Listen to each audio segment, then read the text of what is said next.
Bueno, vamos a Primera de Juan. Ahí están las diapositivas. Ahorita vamos a ver Dale la siguiente. El tema se llama pues Hijos de Dios, de la serie A Crecer. Y la vamos a encontrar en 1 Juan 3:1. Dice Juan 3:1: mirad qué clase de amor el Padre nos ha concedido, que seamos llamados hijos de Dios. Y lo somos. Por esto no nos conoce el mundo, porque tampoco le conoce a Él. Nomás vamos a usar hasta y lo somos. Todo lo demás, por esto el mundo no los conoce. Eso lo vamos a ver en otro momento. Pero ahorita quiero, para fines del estudio, esta parte de que ahora somos, mirad qué clase de amor nos ha dado el Padre, y que seamos llamados hijos de Dios. Dale a la siguiente. Primero, mira qué clase de amor. Miren, involucra una comprensión total de lo que Dios en nuestra vida ha hecho y cómo lo ha hecho. Nos amó de una manera tan especial, hermanos, hermanas, que lo demostró de una manera sin igual, dándonos así un ejemplo reproducible. Romanos 5:8 dice: pero Dios muestra su amor para con nosotros en esto, en que cuando todavía éramos pecadores, Cristo murió por nosotros. ¿Cómo se manifestó el amor de Dios? Dándonos lo mejor. ¿Qué es lo mejor que tenía el Padre? A su Hijo. Esposo, esposa, ¿cómo manifiestas que amas a tu cónyuge? Marido, ¿cómo manifiestas que amas a tu esposa? ¿Y cómo ella sabe que la estás amando? ¿Cómo? Y lo mismo va para las esposas. ¿Cómo lo demuestras?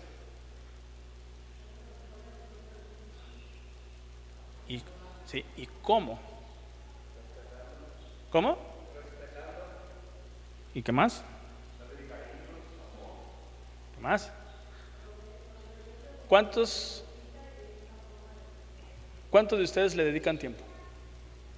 Que la saquen o lo saquen a la plaza a comprar una nieve, o por lo menos a la banqueta de su casa. Y hola, mi amor, ¿cómo estás? Amor se deletrea tiempo. El tiempo nunca vuelve. Los 5 minutos que tú perdiste ayer ya no se recuperan hoy. Y si tú le inviertes ese tiempo, 5 minutitos, a tu esposa, a tu esposo, te lo va a agradecer, porque estás tú invirtiendo, estás cultivando. Pero si nomás dices: la vieja, ya llegué, ya me voy, ¿cómo estás cultivando hoy ese amor? ¿Cómo lo estás demostrando? Y este amor, el que Dios nos da, yo pongo ahí que es un ejemplo reproducible. Es decir, Dios nos dio lo mejor, le costó, se sacrificó su Hijo, y ese ejemplo se puede reproducir. ¿Cómo me estoy sacrificando por mi familia?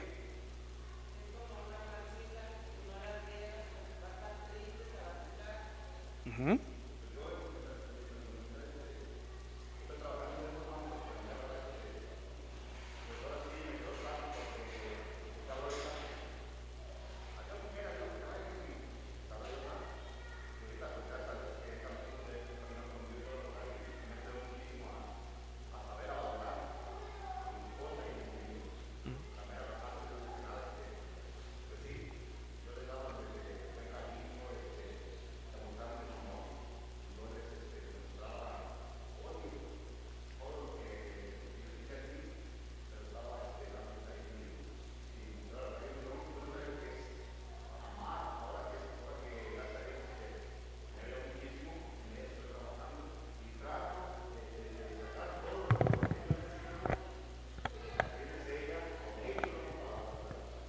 Y eso es bueno.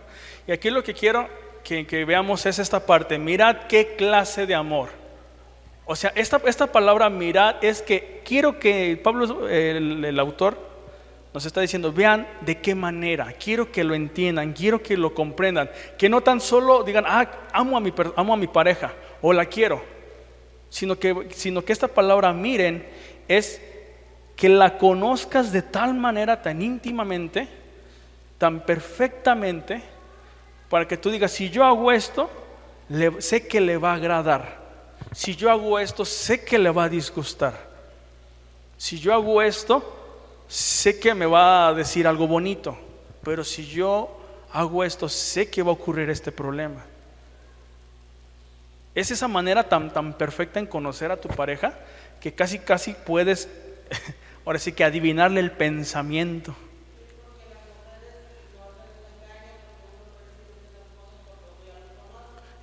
Y esto no nomás hablo del hombre para la mujer, sino también de la mujer para el hombre.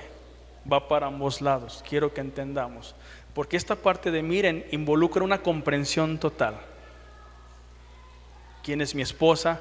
¿Quién es mi esposo? ¿Cómo puedo mejorarlo? Mi esposa siempre me dice, te voy a mejorar. Y ándale pues, inténtalo. Entonces, aquí esta clase de amor que Romanos 5:8 dice, pero Dios demuestra, y fíjate cómo lo demuestra, no tan solo lo está diciendo, no tan solo está, pues yo te amo, no tan solo es eso, también involucra una demostración, un hecho. Dios demuestra con hechos su amor para con nosotros, en esta forma. En que cuando todavía éramos pecadores, Cristo murió por nosotros. El hermano Mario es un pecador, hijo del diablo, no obedece, no entiende, y por él voy a morir. ¿Para qué? Es que muy diferente el hermano Macías, él sí es un siervo de Dios, es un pecador también, pero no hay problema, y por él sí. ¿No voy a entender? Dicen, todos éramos unos pecadores, y aún viendo esa necesidad que Cristo nos entiende, nos comprende, sabe de qué pie cojeamos, dice, yo muero por él, muero por él, muero por ella, muero por ella, sin importar estatus, clase social, tipo de pecado, para que veas también de cómo Dios ama aún al pecador más vil. La corrección es otro asunto, pero cómo lo demuestra este amor es increíble. Y de esa misma manera nosotros tenemos que tener esa actitud de amar, si bien a nuestras parejas, pero también al vecino, al amigo. Y vamos a verlo más adelante. 2, dale la siguiente. Nos concedió ser llamados hijos de Dios. Conceder es un permiso o libertad especial que no se le da a cualquiera, pero cualquiera puede tenerlo, este permiso especial. No está ahí, vamos a buscar Juan 2:2.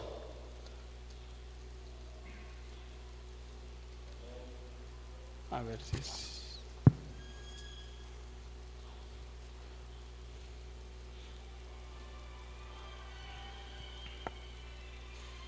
También Jesús y sus discípulos fueron invitados a la boda. Déjame decirte una cosa, que las bodas judías no se invitaba a cualquier persona. Eran, ahora sí como ahorita en estos tiempos de pandemia, fulano, mengano, sultano y perengano, nadie más. Y que Jesús fuera invitado, y no tan solo él, sino sus discípulos. O sea, no a cualquier persona se le da esta invitación. O sea, Jesús fue diferente, porque de las ganas nomás a Jesús lo hubieran invitado, pero dijo él, no, también a mis discípulos, porque déjame decirte una cosa, el discípulo en el tiempo de Jesús se le veía como padre e hijo. ¿Sí me va a entender? Si yo tenía un discípulo, era considerado como mi hijo, porque yo le estaba invirtiendo y enseñando algo así. ¿Sí me va a entender? Entonces, si a Jesús se le dio esta concesión especial, ¿cuánto más ahora nosotros, que es algo especial que nos da, que nos extiende la mano? Mira, ven, yo te invito para que seas parte. Es tan especial este otorgamiento que implica un cambio de estatus o posición. Vamos a Salmo 2:7. Salmo 2:7.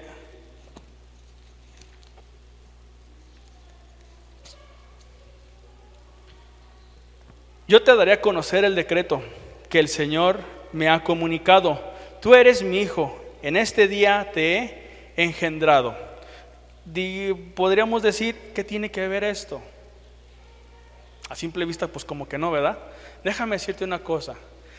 Cuando un rey de Israel iba a ascender, lo iban a coronar y lo iban a nombrar rey, se leía este salmo, ¿sí? Se leía este salmo para poder decir que ahora el rey era considerado como un hijo de Dios, que había cambiado ahora de estatus. Es decir, por ejemplo, te voy a poner el ejemplo de David. David era un pastor de ovejas, 1 Samuel 17:34. ¿Alguien que lo busque? 1 Samuel 17:34.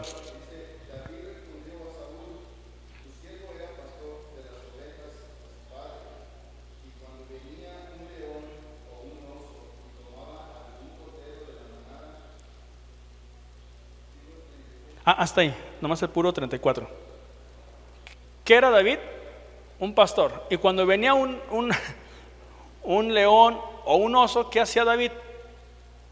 Dejaba de comportarse como pastor y se comportaba como guerrero. Sabía pelear el tipo. Y ahora, de David de ser un pastorcito de ovejas, pasa el tiempo y se hace o se convierte en rey. Vamos a segunda de Samuel 5.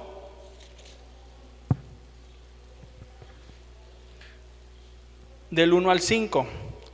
Y todas las tribus de Israel se reunieron en torno a David en Hebrón y dijeron: aquí nos tienes, por nuestro cuerpo corre la misma sangre que por el tuyo. Ya de tiempo atrás, cuando Saúl era nuestro rey, fíjate, tú salías con nuestros hombres a la guerra y regresabas victorioso. Había un rey antes, pero resulta que toda la gloria se la llevaba David. En vez de que Saúl peleara, porque era el rey, era el responsable, David peleaba. Y aquí los hombres lo están reconociendo. Además, el Señor te ha dicho que tú serás el pastor y príncipe de su pueblo Israel. Fue así como todos los ancianos de Israel se reunieron en Hebrón con el ¿qué? Rey David, y en presencia del Señor hizo un pacto con ellos, y ellos lo ungieron como rey. David tenía 30 años cuando comenzó a reinar. ¿Cuántos creen que haya tenido cuando era el pastorcito de ovejas? ¿Les gusta unos 12, 15 años? Más o menos, unos 15 años, para ser generosos y bondadosos. ¿Y a qué edad comenzó a reinar? A los 30 años. ¿Cuánto tiempo pasó? 15 añotes. Y fue rey durante 40 años. Hasta ahí le voy a dejar nada más. Este cambio de estatus o de posición, ¿sí?, es lo que hace mención el Salmo 2:7. Vamos al Salmo 2:7 otra vez. Reina Valera contemporánea. Salmo 2:7.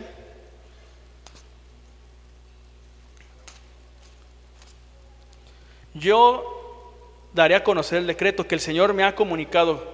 Este es el decreto: tú eres mi hijo, en este día te he engendrado. David antes era un pastor de ovejas, sale, y pasan 15 años y se convierte en rey de Israel, ¿sí? Ahora, esta partecita es un cambio de estatus, es un cambio de posición, de ser pastor de ovejas a ser un rey. Esa palabrita, cambio de estatus, es la que en muchas versiones vemos como el decreto. No sé cómo lo tengan en sus versiones. Yo daré a conocer el decreto, dice en mi versión. ¿Qué? El decreto. Cuando dice decreto, es estatus. Te voy a cambiar de posición. ¿Sí me voy a entender? Lo mismo ocurre con nosotros. Cuando antes éramos de las tinieblas y ahora somos posicionados en la luz, en la roca, es un cambio de estatus. ¿Sí? Es un cambio de una posición de antes de ser nada a ser alguien. Antes de no tener valor a tener valor. Esta palabra decreto es en nuestro mexicano que a Dios le da su regalada gana. Fíjate.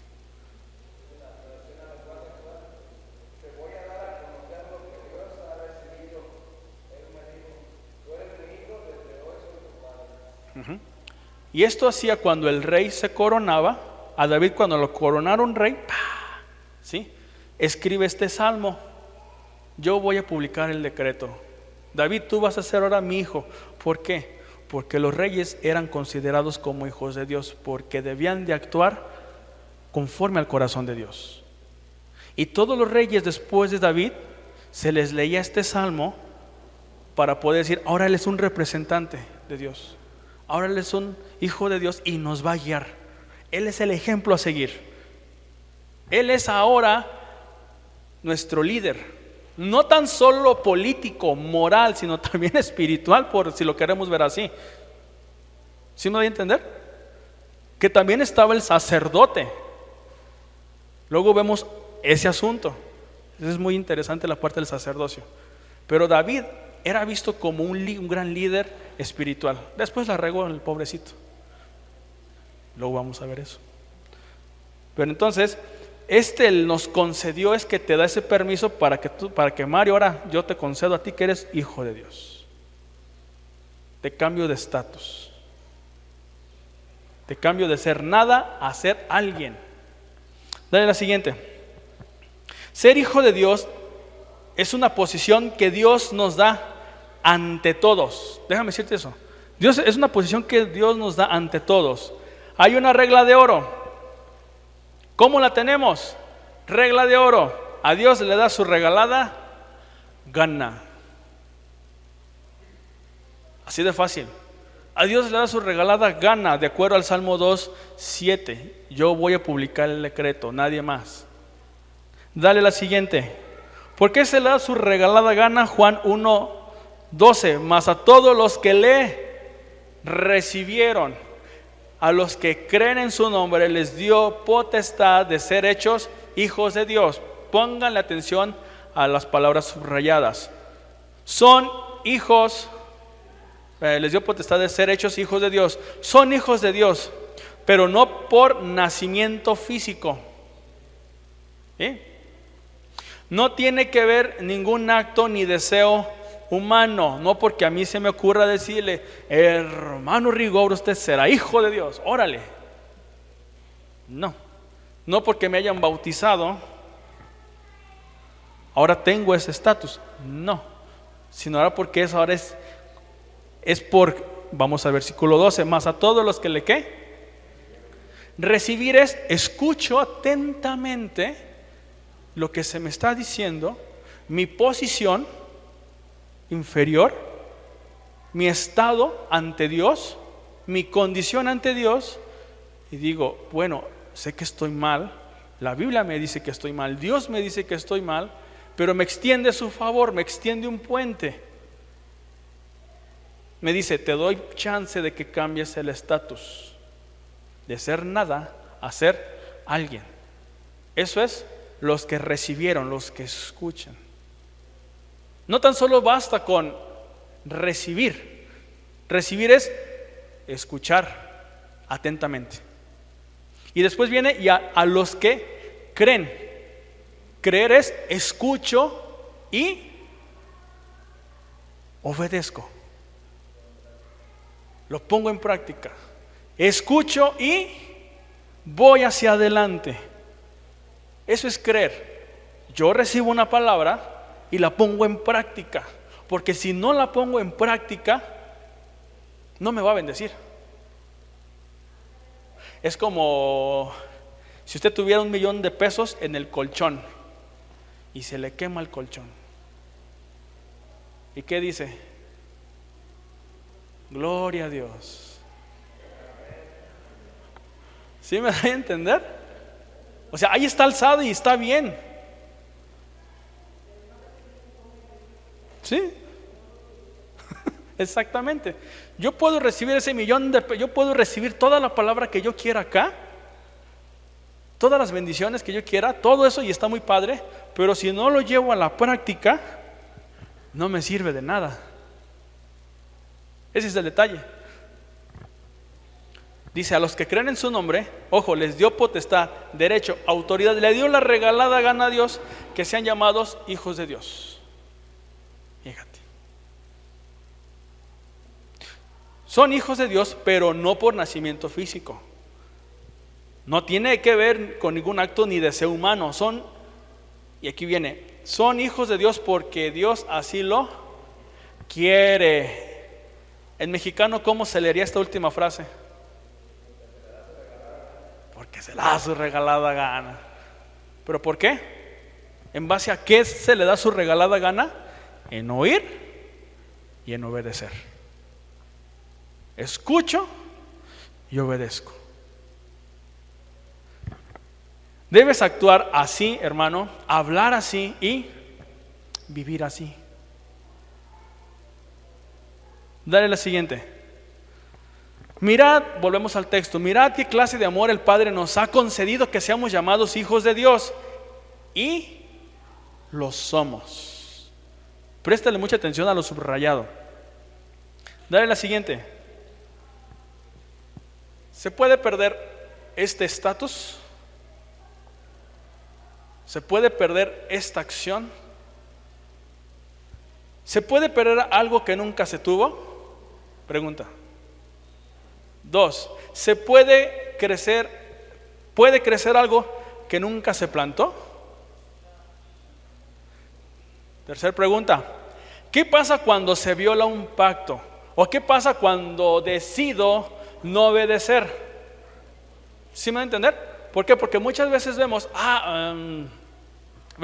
pero es que es, bueno, me iba a meter en asuntos muy doctrinales, no es el asunto ahorita, pero lo que sí te quiero es, ¿qué pasa cuando se viola un pacto?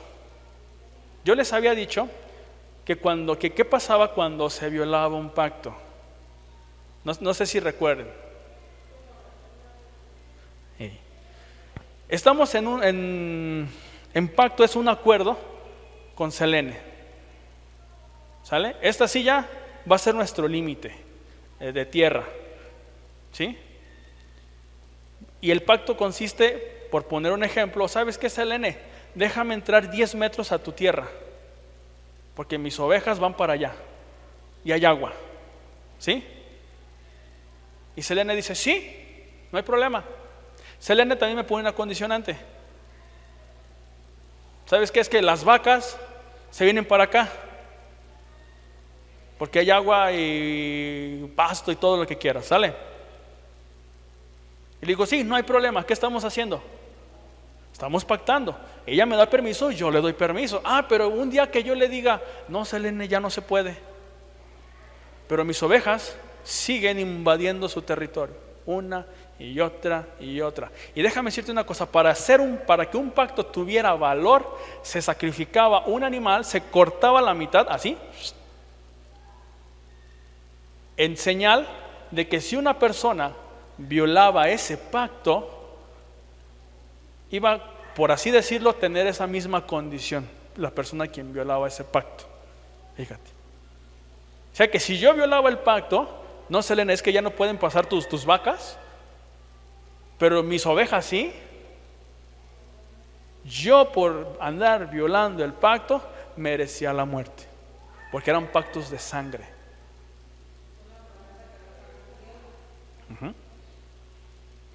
Y peor, más que promesa, estaba si bien por escrito. Imagínate, había también testigos. Entonces era muy delicado en ese aspecto. Ahora, quiero que precisamente tú tengamos esto en mente. ¿Se puede perder algo que nunca se tuvo? ¿O puede crecer algo que nunca se plantó? ¿O si ya se tiene, qué pasa cuando se viola? ¿Qué pasa cuando se rompe? Vamos a la siguiente. Pierde la confianza. Y son muchas cosas. Dale la siguiente, por favor. Primera Juan 3:9 dice: todo aquel, presten atención a lo subrayado, todo aquel que es nacido de Dios, ¿qué? No practica el pecado, porque la simiente de Dios permanece en esa persona. Y no puede pecar porque es nacido de Dios. Fíjate, ¿sí? En esto se manifiestan, en esto se dan a conocer los hijos de Dios y los hijos del diablo, en dos cosas. Uno, todo aquel que no hace justicia. Y dos, y que no ama a su hermano. Quien no cumple estas dos circunstancias, dice, no es de Dios. ¿Por qué, hermano? Porque el versículo 9, el principio, todo aquel que es nacido. Nacido es que ha vuelto otra vez a ser nuevo. Luego vamos a ver esta parte del nuevo nacimiento, si Dios lo permite, el próximo domingo, para esclarecer esto más. Pero dice, todo aquel que es nacido, genos, es que tiene algo diferente. En este caso, que Dios le implanta, que Dios le pone. Y al decir, porque la simiente es esperma. Y el esperma es el que da el código genético para que pueda producirse la fecundación y se pueda tener niños o bebés. Este mismo esperma, por así decirlo, es un esperma espiritual que Dios nos pone para que podamos crecer ahora conforme a su imagen, a su voluntad, a su dirección. Pero una cosa es que lo ponga y otra cosa es que, como los niños, no, que los llevemos al crecimiento.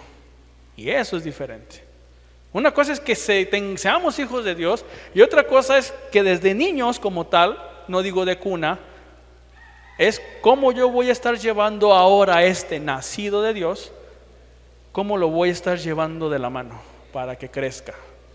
Pregunta número 1 para las personas, los papás que tienen hijos grandes.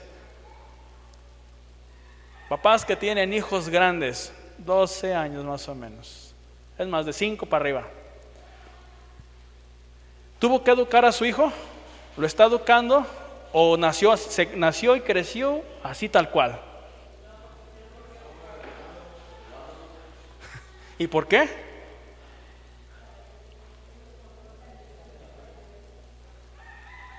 De la misma forma, cuando una persona es nacida de nuevo, todo aquel que es nacido de nuevo no practica. Ojo, practica es que sea un deporte. Hoy peco, al ratito me arrepiento, a los 5 minutos vuelvo a pecar, a los 5 minutos me vuelvo a arrepentir y así me la llevo. Y después, oh Padre, perdóname por lo que he hecho. Y a los 5 minutos, otra vez. ¿Sí? Entonces, esta palabra, el que no practica, es eso. O sea, entendemos que todos pecamos, sí es cierto. Dios sabe cuándo vamos a pecar. Pero una cosa es eso, y otra cosa es, cuando peco, ¿yo qué hago ahora para fortalecerme? Cuando peco, ahora ¿yo qué hago para no volver a caer? Y si caigo, que no sea tan fuerte el guamazo. Y me mantenerme firme. Y ojo, aquí tiene un papel muy importante la iglesia. ¿Sí? Aquí la iglesia tiene un papel tan importante para poder decir, no se preocupe hermano, ánimo. Porque hay iglesias, no digo aquí, no digo otros lados, que en vez de levantar al hermano caído, lo sume más. Que en vez de decirle, ahora hermano, vamos a seguirle, vamos a echarle ganas, quédese ahí hermano. Y en vez de llevarlo a una consejería bien, en vez de irlo llevando poco a poco para su madurez, lo vamos relegando, lo vamos relegando y lo vamos relegando. ¿Sí me va a entender? Entonces, dice, en esto se manifiestan los hijos de Dios y los hijos del diablo. Todo aquel que no hace justicia y todo aquel que no ama a su hermano. Este no es de Dios. Pero, la última parte, dale la siguiente. 3, y lo somos. ¿Qué somos? Es una afirmación categórica. En la Reina Valera 60 no está esta expresión, y lo somos. Si quieren leerlo, 1 Juan 2:3, bueno, 3:1, perdón. Dice, 1 Juan 3:2, amados, ahora somos hijos de Dios. ¿Y qué dice? Alguien que lo lea.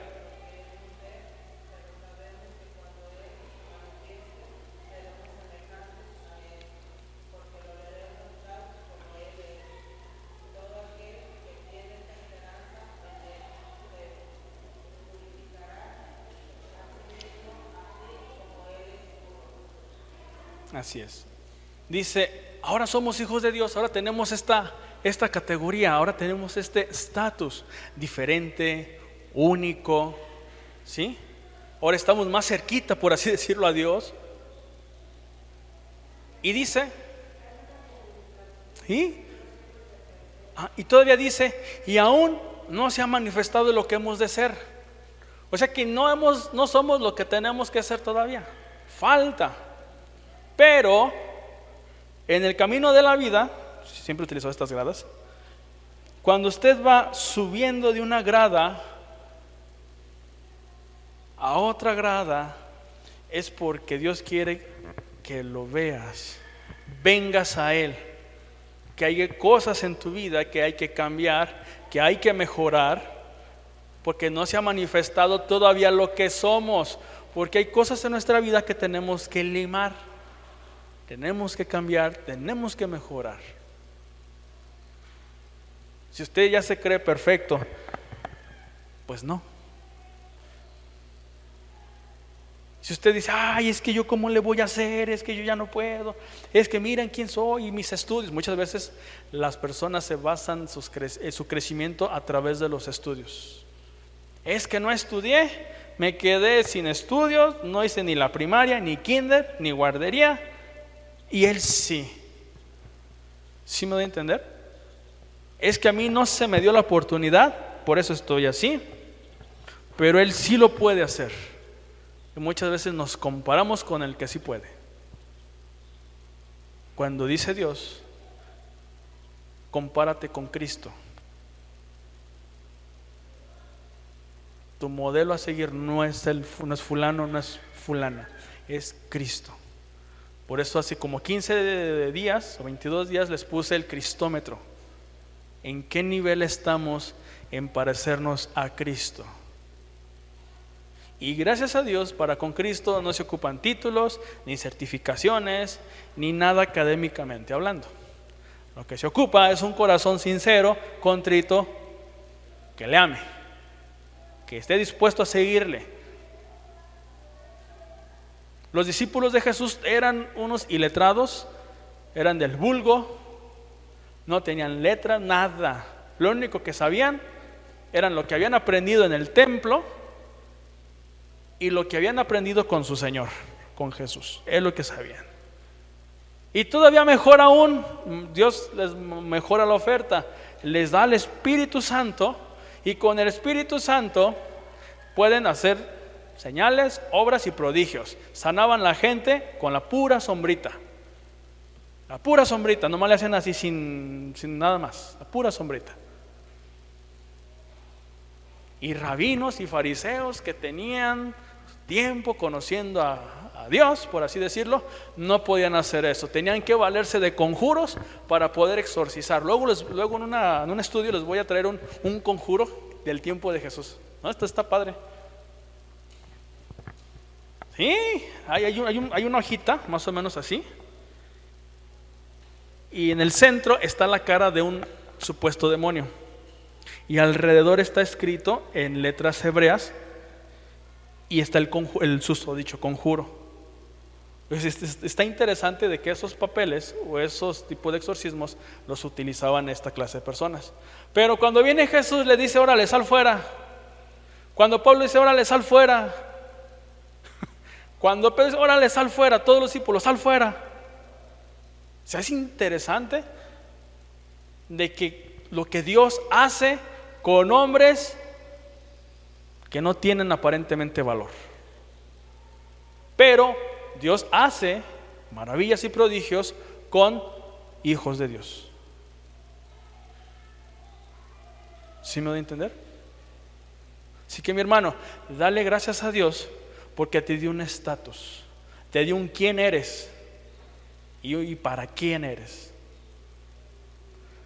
Y todavía dice, y aún no se ha manifestado lo que hemos de ser. Ahora, imagínate a Juan. Juan era una persona que se juntaba con otro amigo y le decía, Señor, los grandes ya saben de esto, Señor, estos no andan con nosotros, permítenos que caiga fuego. Y Jesús le dice, sí. No, eso no le dice. Dice, ustedes no saben de qué espíritu son, ustedes son hombres corajudos, son hombres boanerges.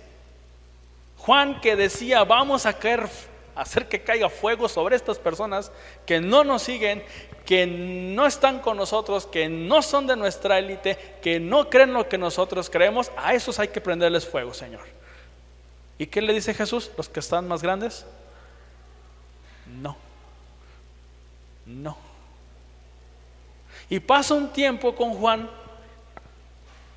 y cuando comprende este estatus de que él era ahora hijo de Dios, ahora dice, porque Dios es amor.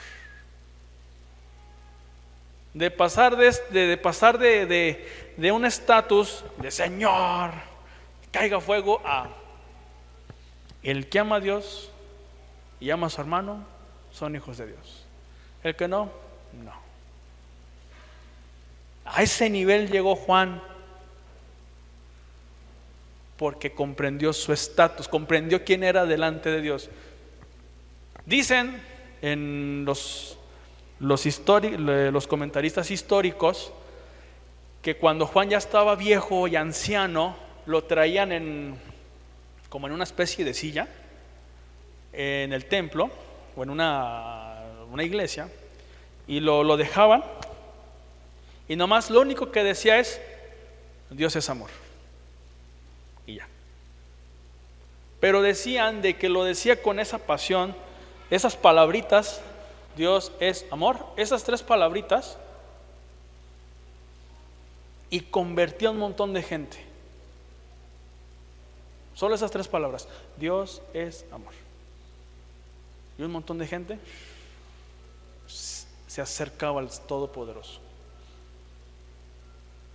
Por eso vemos a las cartas de Juan tan amorosas, tan misericordiosas y tan a la vez tan tajantes.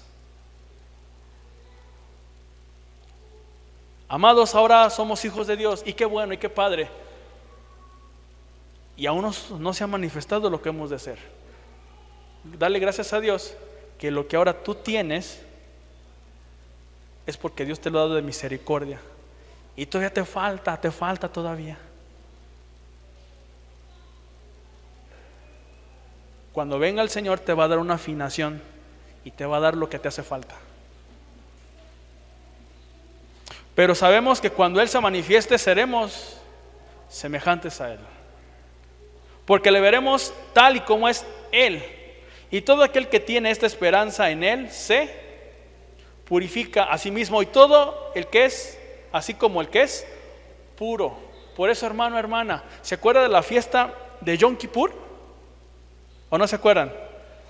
Que les dije que va a haber un momento en un juicio donde todos se van a presentar delante de Dios y se va a sentar Dios y va a empezar a juzgar.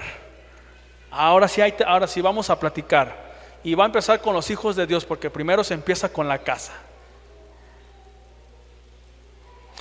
Y les decía, antes de que el juez del universo se siente, acércate a él. Padre, perdóname, ahora sí voy a hacer bien las cosas y hágalas bien. Padre, ahora sí voy a cambiar mi actitud, voy a cambiar mis pensamientos y cámbielos. Porque una vez aquí, ya no hay Señor, perdóname, Señor, mírame, mira a tu siervo, Señor, no, ya no.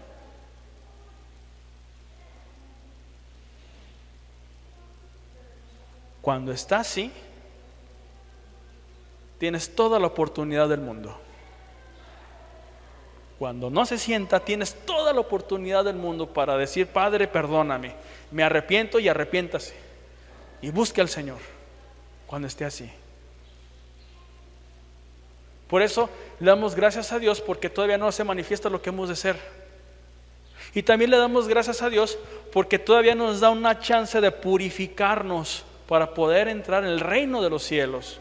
Porque nos da una chance de ser alguien para demostrar que la sangre que invirtió en nosotros no se invirtió de balde. Santiago 2:17 dice: así también la fe, si no tiene obras, es muerta en sí misma. Dale la siguiente y finalizo con esto. Un hijo de Dios demuestra frutos buenos. Yo sé que muchas veces estamos pensando que nuestras condiciones sociales, nuestras condiciones espirituales, nuestras condiciones psicológicas no nos permiten avanzar. Es que yo no sé, es que yo no aprendí, y y está bien, está padre. Pero lo que en veces yo le digo a unos amigos es: ¿y qué vas a hacer para superar eso? ¿Qué vas a hacer para pasar de aquí a acá? ¿Qué vas a hacer? ¿Cómo lo vas a hacer? ¿Por qué lo vas a hacer? ¿Qué bendición te va a traer?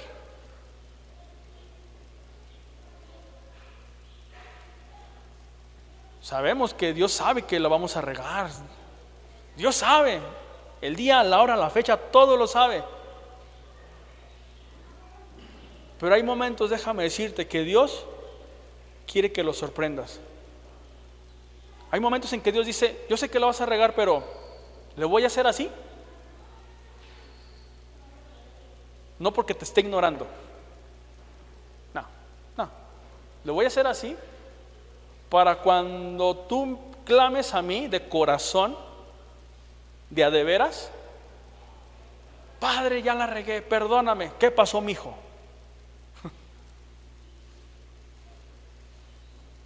¿Qué quieres? ¿Qué pasó? Dime. ¿Te duele algo? Sí, ya me dejaron. Sí, ya perdí el trabajo. Sí, ya pasó esto. Fíjate. ¿O no, papás, son así ustedes? Que en veces saben que su hijo la va a regar, pero hay veces como que se hacen los patos y esperan a que sus hijos les digan: papá, esto. Sí, mijo. ¿O no les ha pasado? ¿O soy el único que le ha pasado? ¿Soy el único? Ay, qué bárbaros.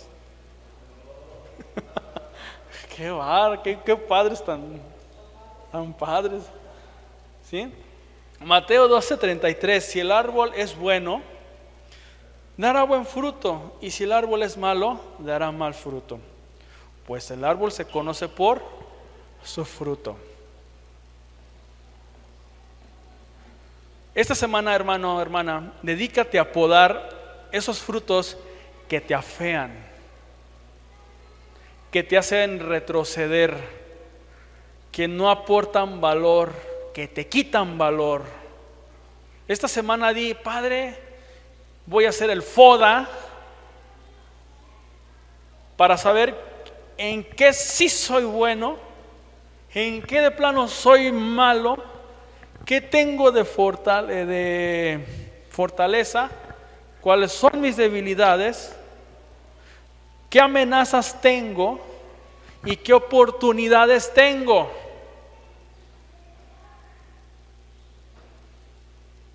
Porque si no puedo conocer eso, no puedo avanzar. Así de fácil. Hay que conocerse también uno cómo está. Hay que también conocer uno hasta dónde uno puede llegar. Y si no te conoces tú, ¿quién lo va a hacer? Conócete. No es malo conocerte, es bueno, porque así sabes quién eres y dónde estás parado. Y no son asuntos de nueva era ni de psicología y cosas de esas, no. Simplemente es que Dios puso en mí, que Dios sembró en mí, para poder entonces actuar. Y si no actúo, alguien más lo va a hacer. Y si tú no tomas decisiones, la vida las va a tomar por ti y te va a ir mal, porque la vida no te perdona. No te perdona la vida. Mejor tú tomas las decisiones. Padre, aquí estoy, y produzca esos frutos buenos, esos frutos de arrepentimiento, esos frutos que digan: si mi fruto es la ira, ¿qué yo tengo que hacer? ¿Qué tengo que abonar? ¿Qué tengo que cortar para que ahora el fruto que yo vaya a dar sea una ira controlada, sea una ira con razón, y no una ira descontrolada, o una ira que hiera a las personas? ¿Sí me doy a entender? Por eso examines, hermano. Esta semana dedícate a podar esos frutos que te afean, que te hacen retroceder y que no aportan valor a tu vida.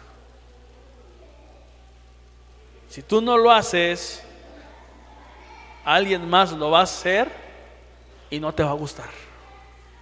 No te va a gustar. Y luego vas a estar diciendo: Señor, ahora sí ayúdame, ahora sí sálvame, ahora sí guíame. Y sí lo va a hacer, pero te va a costar el doble o el triple. Más vale que te cueste una vez y no pagues de más.